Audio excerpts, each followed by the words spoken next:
दोस्तों, छत्तीसगढ़ में शिक्षकों की भर्ती होने जा रही है। शिक्षक वर्ग 2 विषयवार रिक्त पदों के आंकड़े भी मिल गए हैं। मैं इस वीडियो में रिक्त पदों के आंकड़े पर बात करूंगा, साथ ही साथ कितने कितने आवेदन विषयवार जा सकता है, कितना कंपटीशन होगा, इस पर बात करूंगा। सिलेबस पर भी बात करूंगा ताकि आप जो है अपनी तैयारी को कर सकें। तो चलिए देर न करते हुए सीधे वीडियो पर आते हैं। साथ ही नए हैं चैनल से जुड़ेंगे, चैनल को सब्सक्राइब करेंगे। सर्वप्रथम रिक्त पदों की बात कर लूं। शिक्षक वर्ग 2 में आप सबको पता है हिंदी विषय में 250 पद आ रहे हैं, अंग्रेजी विषय में 350 पद आ रहे हैं, गणित विषय में 250 पद आ रहे हैं, संस्कृत विषय में 300 पद आ रहे हैं, कृषि विषय में 100 पद और सामाजिक विज्ञान में 250 पद आ रहे हैं। अर्थात शिक्षक वर्ग 2 में इस बार कला वालों के लिए अच्छे खासे सभी विषयों में पद सृजित किया गया है। अगर हम कहें अभी तक कितने लोग सीजी टेट की परीक्षा उत्तीर्ण हैं, तो मैंने 1-2 दिन पहले ही वीडियो डाला था जिसमें स्पष्ट तौर पर कहा था कि सीजी टेट पेपर 2 की यदि बात करें तो लगभग 1.5 लाख लोग पेपर 2 की परीक्षा पास किए होंगे। कुल कैंडिडेट्स अगर हम 1.5 लाख लेकर चले शिक्षक वर्ग 2 के लिए, हालांकि पेपर 1 और पेपर 2 दोनों पास है, लेकिन भाई दोनों में तो आवेदन करेंगे। इसका मतलब ये है कि 1.5 लाख कैंडिडेट, अगर हम कितने कितने कैंडिडेट किसको मिल सकता है, तो हिंदी साहित्य बीए, आजकल जो हिंदी में बीए करता है, हिंदी साहित्य सबका रहता है। एक कहना चाहिए सामान्यतः हिंदी साहित्य विषय सबके पास होता है, बीए वालों के पास, मैक्सिमम लोगों के पास। इसका तात्पर्य यह है कि हिंदी विषय के लिए फॉर्म बहुत जाएगा, यानी कि लगभग आप 1.5 लाख में से 35 से 40 हजार आवेदक जो है हिंदी विषय के लिए मान के चलो, क्योंकि यहाँ सबसे ज्यादा आपको कंपटीशन देखने को मिलेगा। इसी तरह से अंग्रेजी विषय, चूंकि 2019 भर्ती में पात्र कैंडिडेट ही नहीं मिल पाया था, जिसके वजह से कोरोना काल में हजारों के संख्या में धड़ल्ले तरीके से लोगों ने इंग्लिश में बीए की पढ़ाई कर ली है। ऐसे में 350 पद के लिए कम से कम 20,000 आवेदन जाएंगे और बहुत होता है। पद सैकड़ों में है, आवेदक हजारों में जाना मतलब कंपटीशन कम नहीं होगा। गणित विषय की बात कर लूं, आप सबको पता है गणित विषय में अब रुझान बढ़ गया है। अर्थात जो 12वीं गणित विषय लेकर पढ़े रहते हैं उनकी रुचि अब इंजीनियरिंग में नहीं रही, बल्कि शिक्षा जगत में उन्होंने इंटरेस्ट लेना शुरू कर दिया है। इस वजह से चाहे वो इंजीनियरिंग करके बीएड करके शिक्षक बन रहे हैं या बीएससी करके शिक्षक बनना चाह रहे हैं, इस वजह से गणित वाले में भी आपके आवेदन अच्छी खासे जाएंगे। आप 30,000 लगभग गणित में मान के चलो। इसी तरह संस्कृत विषय की बात करूं तो संस्कृत में जिन्होंने बीए किया है वो तो पात्र हैं, साथ ही साथ संस्कृत में जिन्होंने एमए की पढ़ाई किया है वो भी जो है शिक्षक वर्ग 2 के लिए पात्र हैं पूर्व राजपत्र के आधार पर।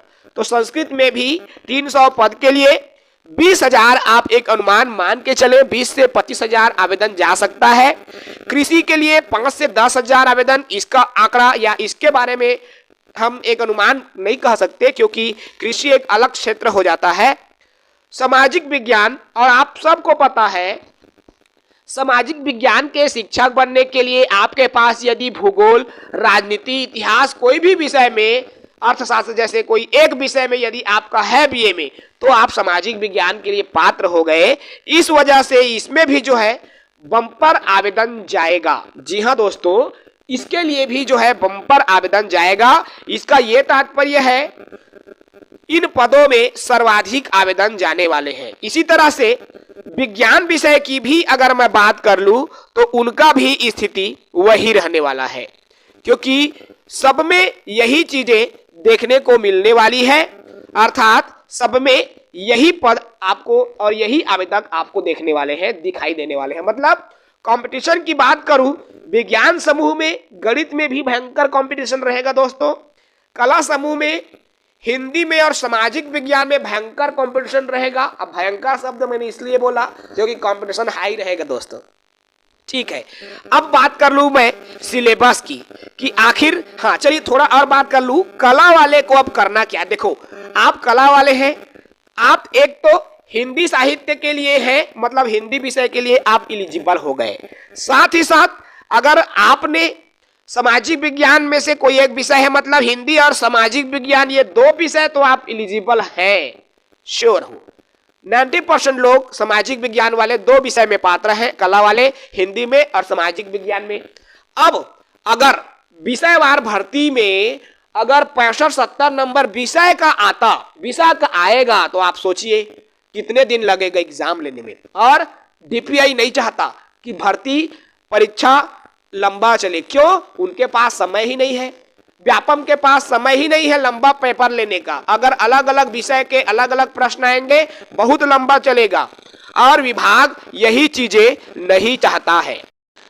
तो विभाग चाहता क्या है? देखो जो जानकारी मिल रही है उसके आधार पर सिलेबस न तो सहायक शिक्षक का बदल रहा है, न ही शिक्षक का सिलेबस बदल रहा है। हालांकि न्यूज कटिंग में कई तरह की बातें निकल कर आई, जिसका वीडियो बहुत सारे यूट्यूब चैनल्स में हमने भी अपलोड किया, डाला था। लेकिन जो जानकारी आ रही है, हालांकि इसको भी आप ऑथेंटिक न माने, लेकिन शिक्षक वर्ग 2 के सिलेबस में कोई बदलाव नहीं हो रहा है, केवल और केवल अंकों में कटौती हो रहा है, ऐसा जानकारी प्राप्त हो रहा है।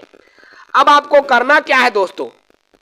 देखो आपको अब जो है पुराना सिलेबस, जिसमें कला वालों को विज्ञान गणित भी पढ़ना है, विज्ञान गणित वालों को कला भी पढ़ना है, ऐसे में आपकी तैयारी ये होनी चाहिए कि आप सबको देखो, क्योंकि 100 नंबर के अब आने वाले हैं। हाँ, अगर आप विषय के अंदर हैं, जैसे आपने मान लीजिए संस्कृत विषय से यदि आपने शिक्षक वर्ग 2 दिया है, आपका रैंक संस्कृत विषय में बनेगा। आप इंग्लिश वाले हो, आपका रैंक इंग्लिश में बनेगा। गणित वाले हो, आपका रैंक गणित में बनेगा। ठीक है, अर्थात केवल और केवल रैंक बस अलग अलग विषयवार बनेगा, और एग्जाम सेम रहेगा, एग्जाम डेट वही रहेगी, समय वही रहेगा, सिलेबस वही रहेगा, प्रश्न पत्र भी वही रहेगा। केवल आपका जब रिजल्ट आएगा, आपके विषय में रैंक बनकर रिजल्ट आएगा। ठीक है, यह जानकारी प्राप्त हो रही है। तो अब आपको क्या करना है? सभी विषय को पढ़िए।